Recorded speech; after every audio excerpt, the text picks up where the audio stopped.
Simple English mizo YouTube channel tang le Facebook page tang vang chibai phukle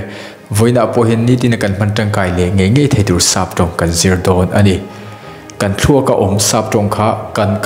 kan du hun le kan momo huna kan soi pur theina turin heng te hi kan bai ha sa ngai ni heng te hi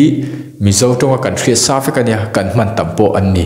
ma se sap tong kan soi don khan ngai tu lok te ngai thina ti chuanin kan soi tum angarang khanin kan soi thiam thin lo ni achan chu kan practice lem wang le heng te hi kan bai ha lo wang ani Genesis bung kha chang kha thi atirnim pathian in leile wana siama kan tita kha ka soi don khanin ka ngai tu engma ngai tu ngai lo ni achan chu hemi ka thua ka hianin alo in tung he to ka bai hat nal to le tu ka bai hat bel to le tu aning chu wang chuanin chu tiang bok chuanin sap tong po hi heng te po hi mizo tonga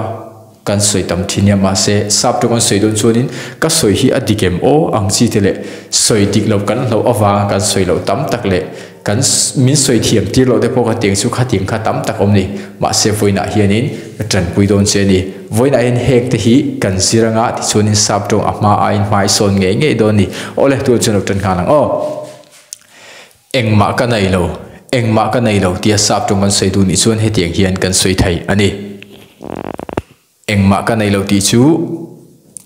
I have nothing om je chu engma ka nei lo ti na ani mai ni ti chuan apat ni na ka phone battery a dai rei ani chuaning ti kan soyang my phone battery lasts very long om je chu ka phone battery atai rai ti na ani engwange ta hian s kan tel ti chuanin helai subject hi singular ani wang ani heta verb one a om ni chun subject singular heta verb one kan mang ni chuanin verb a hian smo esc kan bel thin tur ani chumi awangin verb hi atam ti na ani lawa hi sap tong kalphung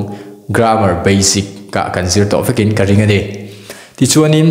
ikor kil ro ani chuan eng tingan soyang ikor kil ro ani chuanin hetiang hian kan soi thai ani button button up ti cho point kan soi thaya ma se hemi mizo kan soi thin ikor kil ro ang chi te ni chuanin button up your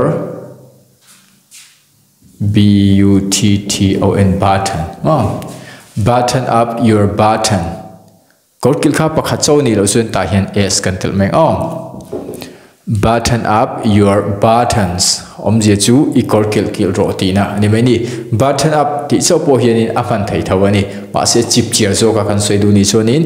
button up your buttons kan ti mai tur ni khethiam em ti chonin zipper phel ro ani chonin hemi zipper hi phel ro bong bi zipper sorry ke kor zipper po ni mai thai hela ma hi chonin ke kor hi bong bi kan ti mai thina kol tong kan mang thina chuan kan kor zipper ang chi po ni mai thai ni kha tiang te kha zipper phel ro ni chonin unzip unzip ti chau po hi kan mang thai ni ma se mizo tong anga kan soi du ni chuan unzip your yang zipper pakhat chau tiang unzip your zipper om je chu zipper phel ro ti na ani bai ni ti chuanin ikorban korban thlepro hemi kan korban te hi kan thlep chho don ni chuan he tiang hian in sap tongin kan soi thai ani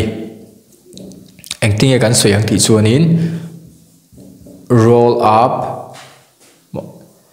your sleeve korban kha pani ni chuan heta hian s bel mai tur ani roll up your sleeves hethiam em voting lo se engma ka nei lo ani chuanin I have nothing ti mai tur ni engma ka nei lo ti chuan apani na tan ka phone battery atai rai ani chuanin my phone battery lasts very long heta hian phone battery aya po ka slipper ni chon my slippers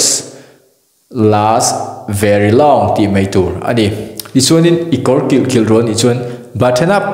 ti support heya button up your buttons ti po thei ni chuanin zipper phel ron ni chuanin unzip your zipper emo unzip ti mai tur ani ti chuanin ikor ban thepro ani chuanin roll up your sleeves ti mai tur pakhat chaw ni chuan roll up your sleeve ti mai tur ni hrethiamen voina sirlai kan sir hi thai ti zong te ni chuanin khoi takin he video hi mino share sak ve tur sin ka som tak je chen ni chuanin i mangai te ne na le idu sak te ne na he ka YouTube channel hi sap tong sin na YouTube channel Simple English Mizo YouTube channel hi min lo share sak ve tur sin ka som cheni ole next video kan hule do nia bye bye